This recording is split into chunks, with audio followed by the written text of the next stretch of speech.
Okay, so long before season 11 even dropped, we knew about all of Ash's abilities.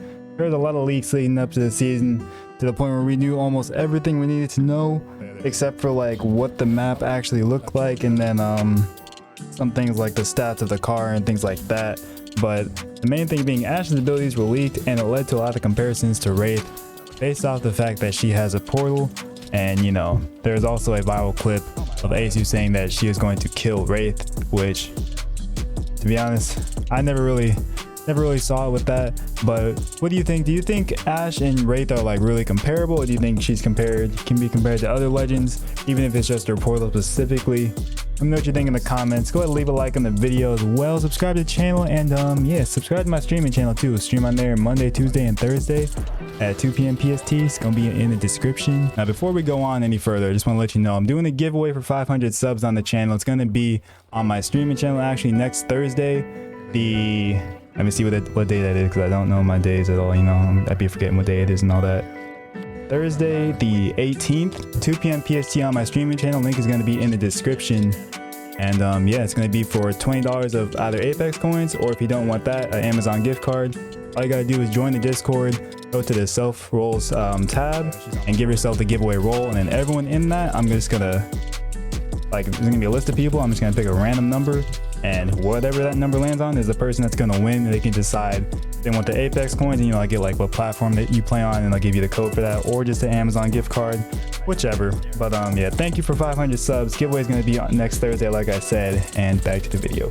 But yeah, I think Ash, he's not really comparable to Wraith at all, because like Wraith is more of she's like, her abilities allow her to get in and out of situations. She's not like completely offensive, but Ash is like all offense. Like, her tactical is to pin people down so you can get a free kill. Her ultimate is to like move the team from point A to point B quick, so you can get either high ground or just like get closer to a team to push, and you can't take the portal back because it's one way. And then her passive being, you can track deaths on the map, and then if you go up to a box and like, she has like a little knife she throws at it, and like it scans, it'll show you if the attackers are alive and how many there are and where they're at. So yeah, Ash is like full offense. Wraith isn't, she's used in that way, but like her abilities can get you out of situations just as much as they can get you into them. So the comparison isn't really there. And as for the portals, Wraith's portal, like I said, it's two ways, and on top of that, you have to like, you can only set it somewhere you can run to, or like that you can go to like without an ability. So that's the difference there with Ash, because like Ash is just, she swings her sword and it goes like directly to the spot where you pin it at. So if it's high ground, you don't even have to be able to climb up to like whatever rock or building you're trying to get up to. If the portal can get there, then the whole team can get there. And for that reason, I think it's really a medium between Loba's tactical, her bracelet, and Octane's pad. With Loba's tactical, it's like that, you just have, as long as it's in range of the bracelet, you can go directly to that point. Excuse me. And on top of that, you're not going to be shot going from point A to point B, because you're literally teleporting. And with the portal, you're teleporting in a way, but like, you know, you kind of see on the way that you're on the way there. You're going point A to point B. You're not just like, the screen doesn't just flash and you're there. It was different in that way. But yeah, it's basically invincibility while transporting, and the difference being obviously that Loba's tactical, it's only for her. She can't move her entire team the way Ash can, which is why I said it's a medium between her tactical and Octane's pad. Octane's pad is transportation for the whole team, and again, it's only one way. You can't like launch on the pad, and it's not like there's another pad that just plops down as soon as you hit the ground. Like, you have to, if you want to use the pad again, you have to run all the way back to where it was and use the pad again. So one-way transportation for the team. Differences being, you know, you can get shot midair, especially now. The pad sets off a whole explosion when you use it. It's loud, and your flight trail shows now when you use the pad as well. So it just makes you an easier target. So with Ash's portal, it's like, it's one way, you're invincible like Loba, you can go directly to the point like Loba's tactical, and on top of that, it's for the entire team like Octane's pad. So I feel like that's the best comparison I can give to other legends. And then like with her tactical, or with Ash's tactical, it's more like a mini Horizon ult in a way. It's slightly different. It's kind of like in between Fuse's knuckle cluster and Horizon's ult. I say Fuse and Knuckle Cluster because it's an ability of his to just like fire a projectile that damages people. And you know, Ash's Tactical, it does 20 damage, and just like Horizon's ult, it holds you in an area. Or Horizon's ult, it pulls you, but Ash's, it keeps you within a certain circle. But you can still move freely, you can still fight perfectly normal. You just can't move out of that little bit of range for a couple seconds. But you can even if you're stuck in Ash's Tactical for those few seconds, like you can still defend yourself and get a kill. Happens all the time. Like, it does not make you a free kill, it just makes it easier to kill you. But yeah, and then like her passive, there's nothing really like that. That's just it's honestly it's got to get nerfed in my opinion, because like the fact that you can see deaths across the entire map is a little bit too much. If they want to put a range on it, on how far you can see the deaths, I think that'd be good. I think that'd be a pretty good change, and it wouldn't be anything too crazy. Like, it's not gonna make her a horrible character, not gonna nerf her to the ground like they did Seer or Horizon back in the day when they did that. But yeah, I think that's a good spot for Ash to be at for the time being. And speaking of just like, you know, changes, I know people were saying like, oh, Octane's gotten a lot of nerfs, and is he still like viable? I think yes, he's still an S tier legend. Like, he's still very, very useful. I mean, fastest character in the game, so like movement legends, especially on Stormpoint right now, are always going to be useful. But yeah, I think Octane's in a good spot. Like, the reason they had to do that to his pad, like the explosion that sets off, because like people were just landing on, or like entire teams were landing on people silently, and you wouldn't know until it was too late. So they had to do something about that.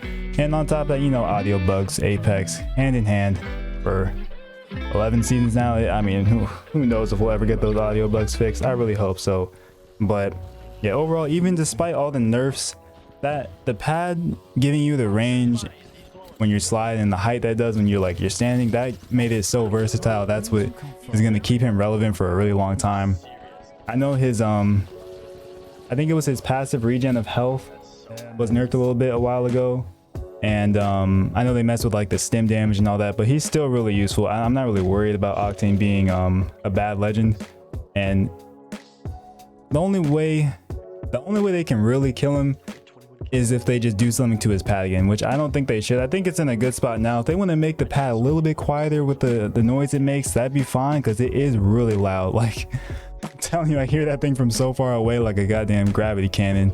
But yeah, Octane's fine. Wraith is fine. She's not getting killed by Ash. They're both relevant. Pick rates are still high for Octane, Ash, and Wraith, so it's all gonna be okay. The only thing that really got killed by a new piece of content is the R99 by the hands of the car SMG. Reason being, they have very similar stats, being the clip size 20, 22, 24, and 27 on both the car and the 99. But the thing is, the car does more damage per shot.